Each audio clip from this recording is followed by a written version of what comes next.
Vamos começar com um tema que está mexendo com as estruturas do país. O fim das saidinhas.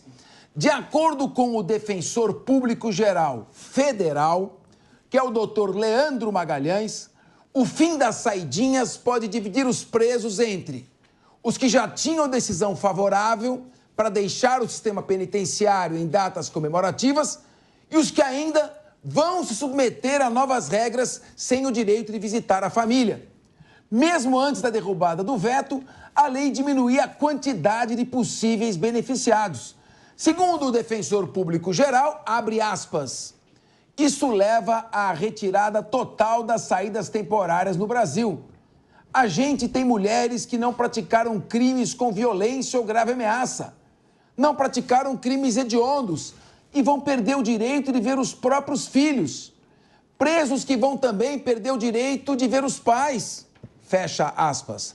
Além disso, o Defensor Público Geral falou sobre acabar temporariamente com o teto de renda de R$2.000 para acessar os serviços da Defensoria Pública da União no Rio Grande do Sul. Vamos entrar direto já no debate. Eu quero ouvir você, Ricardo Rosa, a sua opinião. Boa tarde, Capês. Boa tarde aos colegas aqui de bancada. Boa tarde a toda a audiência da Jovem Pan. Minha opinião é a seguinte, Capês. Você quer visitar os filhos, você quer ter liberdade, não cometa crime, não importa qual o tamanho do crime. Essa é a minha opinião. Porque quando o STF julgou a possibilidade de retroatividade da cobrança de impostos dos empresários, de empreendedores, do trabalhador contribuinte, ele entendeu que sim, que era possível cobrar impostos de forma retroativa do trabalhador, do empresário. Agora que o Congresso Nacional, que é a Casa do Povo, que é quem legisla em âmbito nacional nesse país, decidiu pelo fim da saidinha, está se começando aquele disse-me-disse, tem o direito adquirido, então só daqui para frente é que pode cobrar. Na minha opinião, se você não quer ficar preso nas grades até cumprir sua pena, não cometa crime. É simples.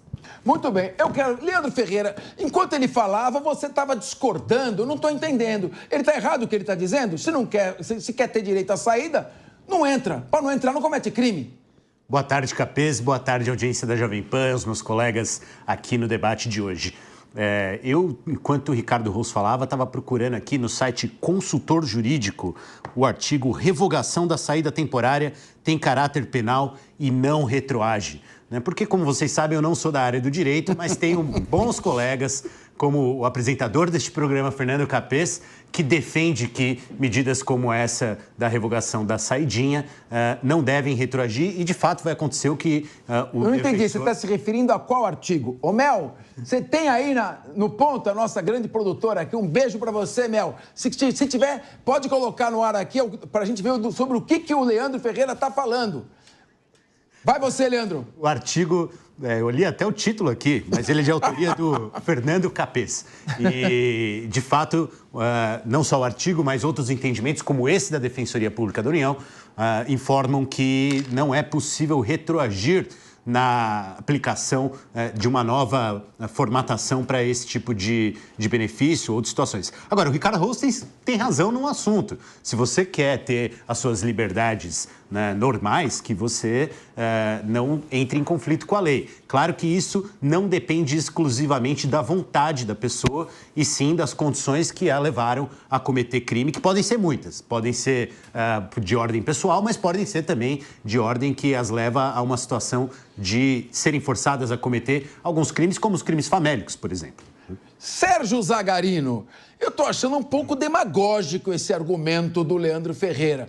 Primeiro que furto famélico não é crime, está coberto pelo estado de necessidade. E segundo, se eu não me engano, ele estava dizendo que a culpa é da sociedade, não do criminoso. Você concorda? Boa tarde, Capês. Boa tarde a todos os nossos ouvintes e telespectadores.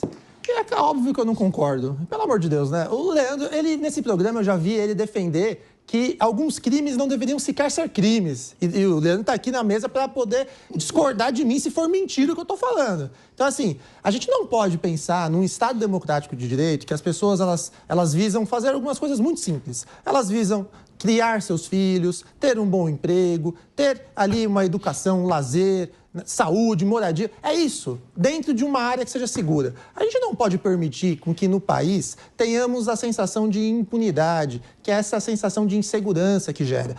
quando o Congresso ele põe fim a essa questão da saidinha, independentemente aí do que pensa o Defensor-Geral da União, a gente tem que levar em consideração a vontade popular. A vontade popular é que nós não queremos mais saidinha. Pontuou muito bem nosso amigo Ricardo.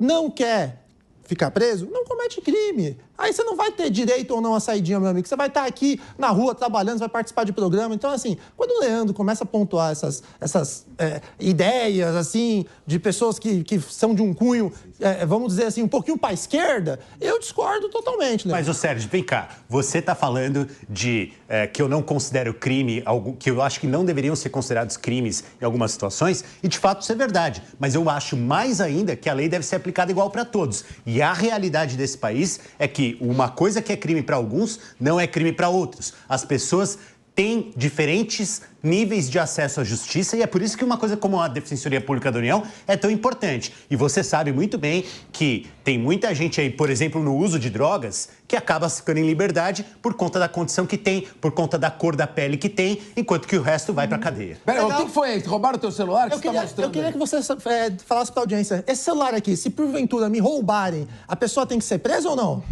Ele tem que ser preso, com certeza, se for um ato de violência. Então se for furto, tem que sair na rua. Se for um furto, como disse o Capês, famélico, sequer é crime. E roubar um celular é um furto famélico. Muito bem. Dependendo da situação, sim. Se a pessoa precisar daquilo para vender e comer... Todo mundo que rouba precisa disso para vender. O crime famélico é só de comida em si. Não dá, né? Eu quero ouvir, João Belucci, você concorda que tem gente que furta celular para comer? Não, de maneira nenhuma. Se o furto fosse famélico, você roubaria uma marmita, arroz, feijão, não um celular, um veículo. Então, eu não concordo com isso. Mas o que você acha da saída temporária? Eu sou contra que exista a saída temporária, que acabe de fato. Eu até, como diz nos tribunais, peço vênia ao Capês, porque no artigo o Capês até fala que seria direito penal puro, né, para retroagir a lei e não aplicar para os casos vigentes. Mas tem uma discussão que poderia ser o direito processual, não é isso? Poderia ser o direito processual e a aplicação imediata. Você colocou muito bem, João, e a palavra está com você. Direito não é matemática, são visões, opiniões. Qualquer um que disser eu tô certo, ele está se julgando o dono da verdade. Não existe verdade no direito. Existem avaliações. Vai você.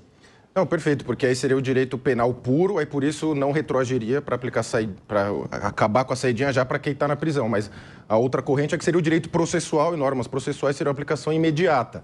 Acho que poder-se-ia, né, chegar num grande movimento aí de defensorias, controladorias, enfim, para falar, aplica agora, porque a sociedade está ansiosa por isso. Então, acho que deveria aplicar de imediato o fim da saidinha, porque, na minha visão, é um benefício para o preso. Não tem nada a ver com a pena, que a pena já foi imposta, ele já sabe a pena que vai sair, já vai sair rapidinho da cadeia, então que pelo menos não saia nos feriados, porque acho que também é uma fantasia que vai visitar a família. Na prática, não se sabe se visita a família ou não.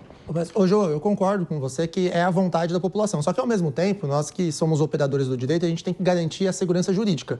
O Ricardo, ele comentou aqui no começo do programa, falando sobre a questão da tributação para os empresários, que vai retroagir. Então, a gente tem que focar na solução desse caso na segurança jurídica. O brilhante artigo do Fernando Capês aqui, não é porque está do meu lado não, viu, Capês, mas é porque realmente, juridicamente, eu concordo.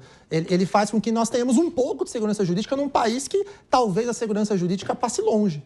Não, mas espera lá. Mas e a vontade popular nesse processo todo? Não sobre isso que nisso? eu quero falar. Sobre isso que eu quero falar. Acho que vontade popular tem que entrar na balança quando o assunto é uma matéria que não seja, por exemplo, de retroagir em relação a direitos civis, direitos penais que as pessoas têm. Senão vira populismo penal. Senão a gente cai numa situação em que tudo pode ser revisto. A gente sabe muito bem, Capês, que essa coisa da vontade popular deu no que deu na década de 30, por exemplo. Então não é bem assim, não é por aí o caminho, não. Não, eu acho que é exatamente esse o caminho. Eu acho que a população tem todo o direito de mudar a Constituição, de mudar o governo, de mudar a legislação, de mudar o direito da forma como ele é operacionalizado.